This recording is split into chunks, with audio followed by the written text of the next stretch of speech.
బరితెగించిన అన్వేష్ ఏం జరుగుతుంది, అసలు ఏం చేస్తున్నాడు అన్వేష్ నాకు అర్థం కావట్లేదు. ఒక వీడియో అయితే రిలీజ్ చేశారు. ఆ వీడియోలో పొలిటికల్ లీడర్స్ దగ్గర నుంచి, పార్టీల దగ్గర నుంచి, మత ప్రచారాల దగ్గర నుంచి, అభివృద్ధి దగ్గర నుంచి మాట్లాడి ఎటెటో తీసుకెళ్ళిపోతున్నారు. ఎటు తీసుకెళ్తున్నారు ఏంటో తెలియట్లేదు. ఇప్పుడు దాని గురించి మాట్లాడదాం. మన ముందు కామన్ ఓటర్ ఉన్నారు. Let's talk and discuss.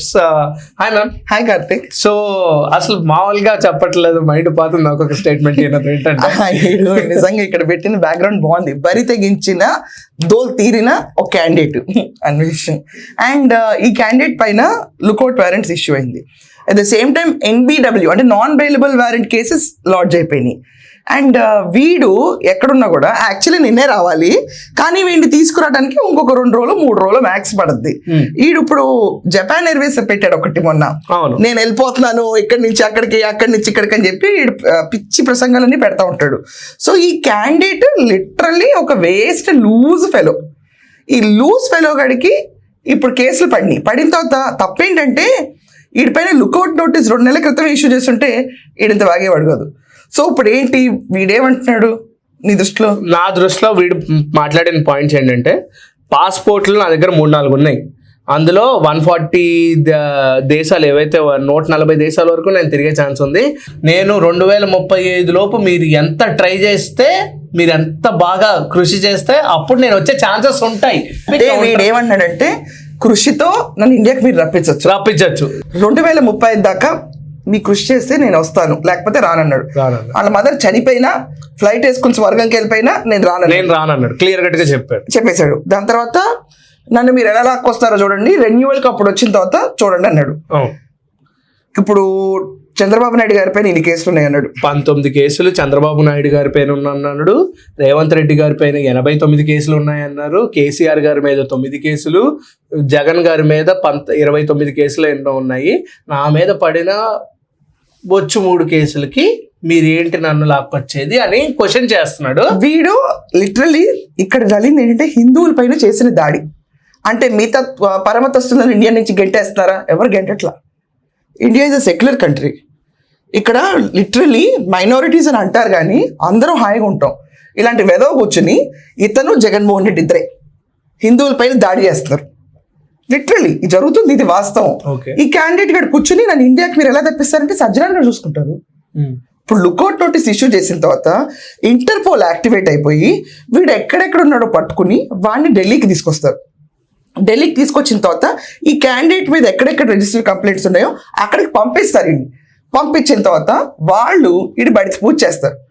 బడితి పూజ మాత్రం ఖాయంగా జరుగుద్ది వీడికి.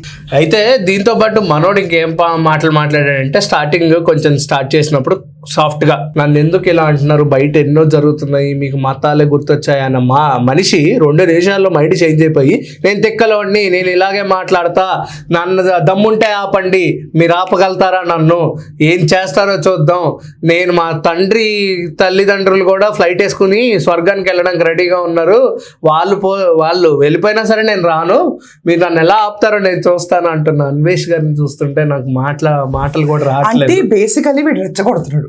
సో ఫస్ట్ ఆఫ్ ఆల్ వీడికున్న ధైర్యం ఏంటంటే, నేను ఇండియాకి లాక్ రావాలంటే అంత వ్యవస్థ పనిచేయాలి కదా, ఇక్కడ ఇచ్చిన సింగిల్ కంప్లైంట్ మీద అంత లాక్ వస్తారని చెప్పి వీడి ధైర్యం.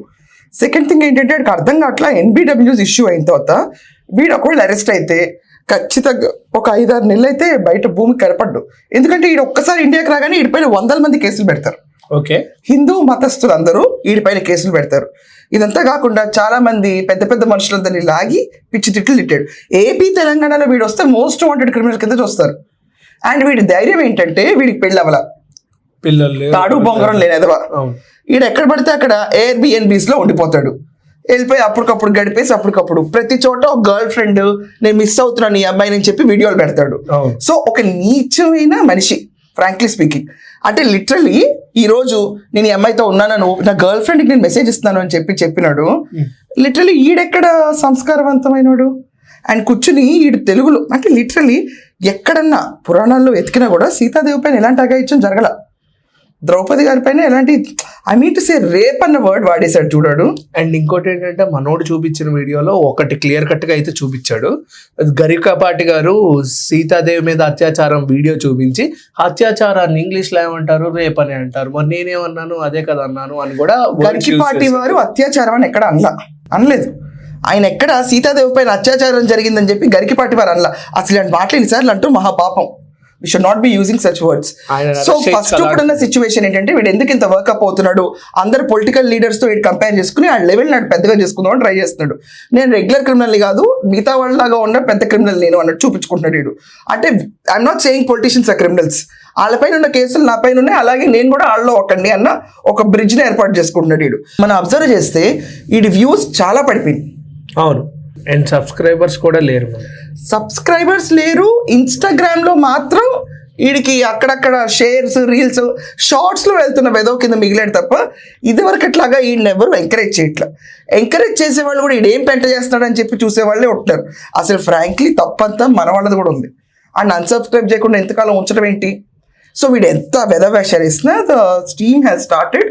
అండ్ వీడు బాయిలింగ్ పాయింట్ ఈరోజు 3వ తారీఖు గ్రహణం అంటారు కదా, ఆలోపు ఇండియాకి దిగుతాడు పక్కా. 100% వస్తాడు వీడు. ఇండియాకి వచ్చి వీడికి బడితి పూజ పక్కా. అంటే literally I want to tell you, arrest భయం లేకపోతే అరెస్ట్ గురించి ఎందుకు మాట్లాడతాడు? అండ్ మీకు ఎన్ని పాస్పోర్ట్స్ ఉన్నా you're an Indian passport holder. అవును, ఇప్పుడు మర్డర్ చేసి వెళ్ళిపోతారు ఎవరు, పట్టుకురాలేరా? పెద్ద నీరవ్ మోడీ లేకపోతే లలిత్ మోడీ లేకపోతే విజయ్ మాల్యా ఈ క్యాండిడేట్. అండ్ తను ఉండే ప్లేస్ కూడా మెన్షన్ చేసి స్టార్ట్ చేశాడు ఈ వీడియో. మరి ఇట్ ఈస్ లెఫ్ట్ సజ్జనర్ గారు. ఇప్పుడు లుకౌట్ నోటీస్ ఇష్యూ చేసామన్నారు, ఎన్బిడబ్ల్యూ కేసెస్ ఫైల్ అయినాయి అన్నారు, రెడ్ కార్నర్ నోటీస్ ఇష్యూ చేస్తారంట. ఇన్ని ఇష్యూ చేసిన తెలియ ఎలా బతికి పట్టకడతాడు? ఇప్పుడు నువ్వు నేను లేకపోతే ఎవరన్నా ఇన్ని కేసులు మన పైన ఉంటే బతికి పట్టకట్టగలుగుతామా?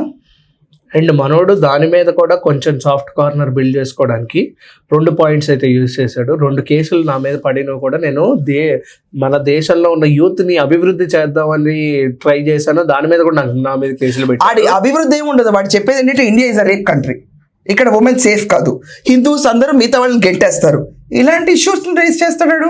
అండ్ మనోడు ఇంకో పాయింట్ ఏం మాట్లాడాడంటే, ఎన్ని కేసు వాళ్ళ ఫ్రెండ్స్ ఇక్కడ ఉన్నారంటే ఇండియాలో సుప్రీం కోర్టులో లాయర్స్ అంట వాళ్ళు.